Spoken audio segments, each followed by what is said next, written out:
The dictionary definition of a disciple is nothing more than being a pupil or a student. But when the Bible asks us and invites us to follow Christ and become his disciple, what does it actually mean? The word follow can be used very loosely these days because of Instagram. Anyone can follow you, you can follow anyone and be updated with their entire life. But what does the Bible actually mean when it asks us to follow Christ wholeheartedly? In Jesus' initial interactions with his closest disciples, we see him giving an invitation to them to follow him. He says to Peter, to John, to James, "Follow me." And from their response, we can start to understand and unpack what it actually means to follow Christ. Matthew, when Jesus calls him, his other name is also Levi, he leaves his table. So he is a tax collector. He leaves his table and starts following Christ. Peter, John, James, they leave their nets, they leave their boats and their business and start to follow Christ. To follow Christ truly, we need to let go of something. Something that is dear to us. Maybe it is our priority, but now our priority needs to shift from that something that we love to Jesus Christ himself. C.S. Lewis, in his view of Christian discipleship, described it as a transformative journey involving growth and illumination, a process of becoming more like Christ.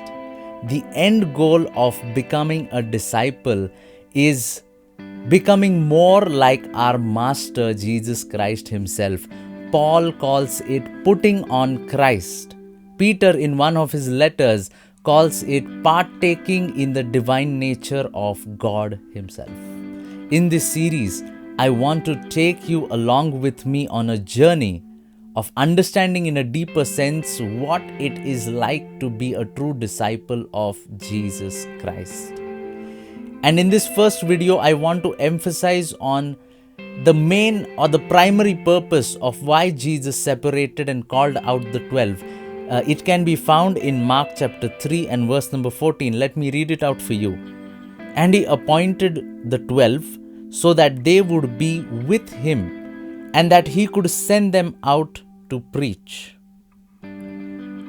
Why did Jesus separate the 12? What was the primary purpose?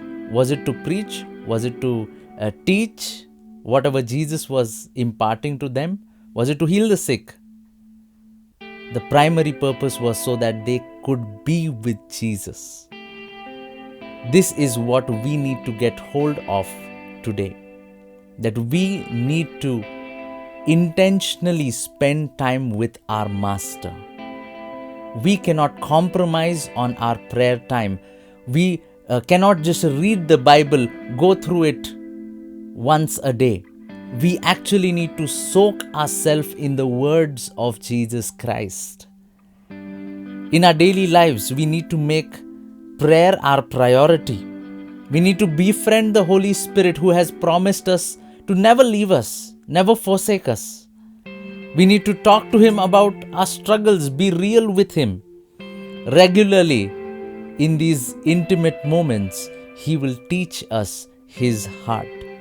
And when the disciples were spending time with Jesus, they not only learned the scriptures from him, but they also caught on the way Jesus prayed, the way Jesus had compassion on people, the way Jesus ministered to the people.